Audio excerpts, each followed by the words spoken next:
my lovelies, thanks for being with me again here today.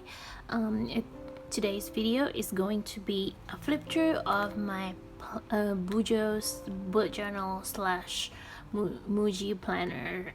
It's basically a MUJI planner that I've been using as kind of like a bullet journal, but the system that I use is bullet journal, but it's a planner that's already has all the kind of like designs on it, so I don't have to redo it every single week. And actually it's been really good. In the start of the year, I initially kind of split them into two. One is my bullet journal for everything else. I'll show you actually.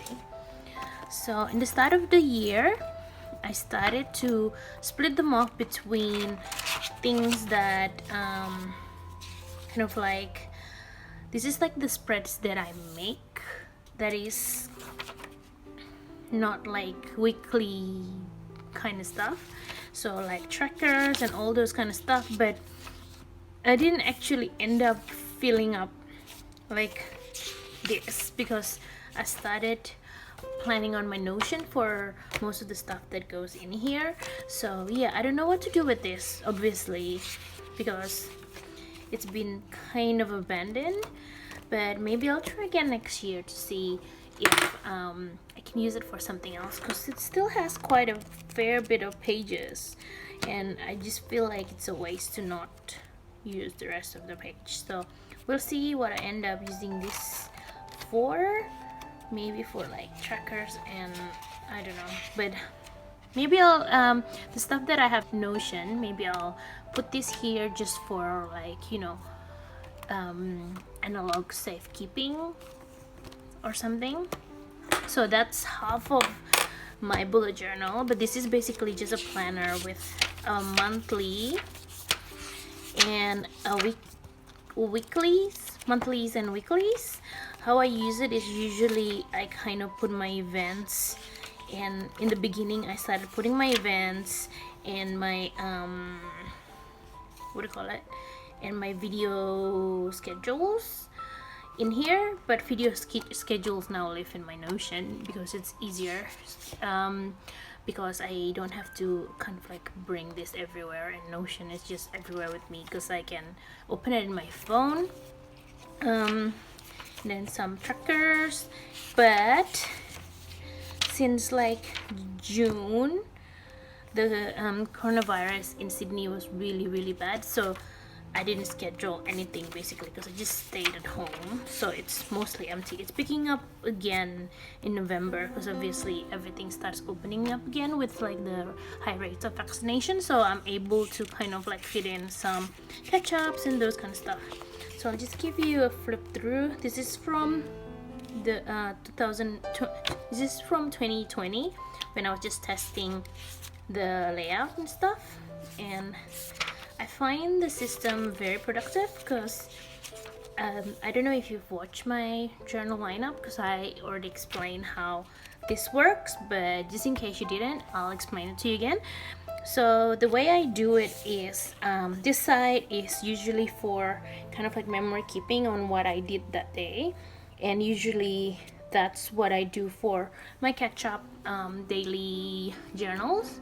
So if you, I don't know if you know, but I usually kind of like daily journal as well, just like important days, because like if that day there wasn't anything important and there wasn't anything special, but like basically I just did I just go to work and that's it. Usually I don't do it, so it's like a daily journal, but I don't journal on it every day, if you get what I mean. What I usually do is I catch up journal on the weekend, so that's why it's written in here, and then on the weekend I just flip through this and look at things that I want to kind of like journal about, and then it'll get to here. So if you see, it's not every day, so that's May 23, and then it goes to May 27 and then 30, depending on if there's anything memorable for me to journal about. And usually it's like very quick journaling kind of thing, because this is one of my creative outlet which I love. So yeah, it's like memory keeping and like, you know, creative outlet. So yeah, so that's that side, right? That's that side of the planner. And on this side is like a running to-do list. So basically it's a weekly to-do list. So it has all the things I want to do this week basically, and then it has the days of the week. So basically just gets an empty circle. It gets an empty circle. Is it better if I put it closer? It gets an empty circle if I want to do it that day, but if I schedule to do it that day basically. But then sometimes, like you see in here, I actually ended up doing it earlier, which is really good, and then it gets filled in, and if it's finished then it'll get a cross and then it'll get a tick on the side. Like this one, it's scheduled on a Saturday, but I did it, but I didn't finish it, so I do it again on, I finished the rest of it on a Sunday. That's why it gets a cross. And yeah, so basically things like that. I always do like a, what do you call this, like a monthly title page with a goals on the side, just because I like doing monthly title page for some reason. It just, I don't know, makes me happy to do them, and it makes me happy to actually go through my planner often. So I guess that's why it's there. Yeah, so this is like really big overarching goals for the month. Usually it's like, you know, YouTube, Instagram numbers, but half of the time I'm not even achieving that. But yeah, it's good to have that in there just to, like, you know, motivate you and stuff. And you can kind of see, this is kind of sad, but I mean, I try to be honest with you guys, but in the beginning of the year, I'm actually really motivated about stuff. You can tell how like long my to-do lists are. But then once you get at the back and once coronavirus hits, my inspiration kind of tanks as well. So it's just really sad, short to-do list. Well, some weeks I kind of like have a lot of things to do, but half of the time it's just like very short to-do list. But you know, that's life, things happen. So I'm just trying to take it with grace and be kind of like not too hard on myself. But yeah, I think I need to whip myself back up again, because I feel like it's been going on for too long, and then now everything's just kind of like I'm getting a habit to be lazy, which is not good. So yeah, we'll see. Like, you know, it's nearly the end of the year soon, so I'm hoping to, you know, kick myself up to gear again. So that's March. Yeah, see, you can tell that March I still have a lot of inspiration to do all these things. And then you'll see like July onwards, it's kind of quite sad. Oh wow, this is probably one of the most filled to-do lists. Yeah, I was really like excited and inspired this April and May, and then you'll see it tanking.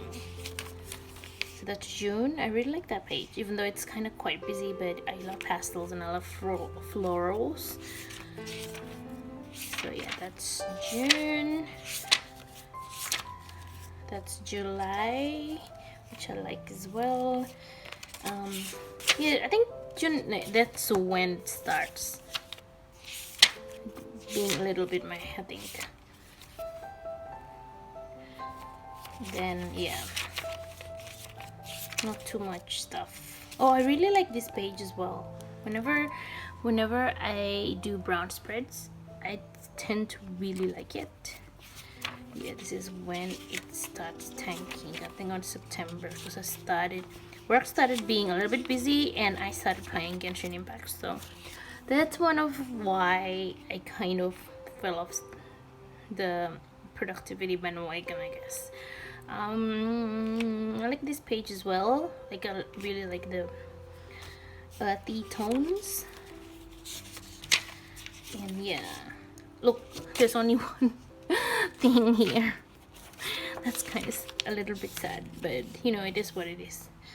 I didn't even write down my goals for November. I guess I kind of, oh yeah, October, November is when the move happened, so I wasn't doing a lot of stuff that has to do with journaling and planning and all those kind of stuff, because I was just so busy packing and like, you know, moving things, and even until now I haven't like properly unpacked, so that's why I haven't been doing like, you know, better. Well, as I'm filming this, it's still November. This is the current week actually. I don't know why I didn't put the thing on here. So this is the current week, so that's why the next ones are still empty. This is my December title page, which I love. Really love the shades on this. So yeah, that's my yeah, I had to I started running out of pages because obviously I started this in December, and plus I usually take an extra page just to do my title pages, so that's why I keep running out of pages by the time it goes to December. So I had to like make my own little what do you call it, like separations between days and stuff. So yeah, so that's my planner for this year. Hopefully you guys like seeing that flip through and a little bit of chat on how I do things this year. Next year I'm hoping to try out some new planners if I can. I don't know, we'll see what happens, because I'm pretty attached to this system. I think the whole like weekly to-do list on this side is actually really helpful, and I actually really like doing it this way. But the planner I ordered for next year is kind of a different layout, so we'll see how much I like it. I don't know, we'll see. I'm gonna try to make it work, and we'll see how it is. If you're interested in seeing what I have planned for next year in the world of like planners and journals, then let me know. I might do like a chatty journal lineup video, because you guys seem to really enjoy the one I did last year. So hopefully I can do something like that this year as well.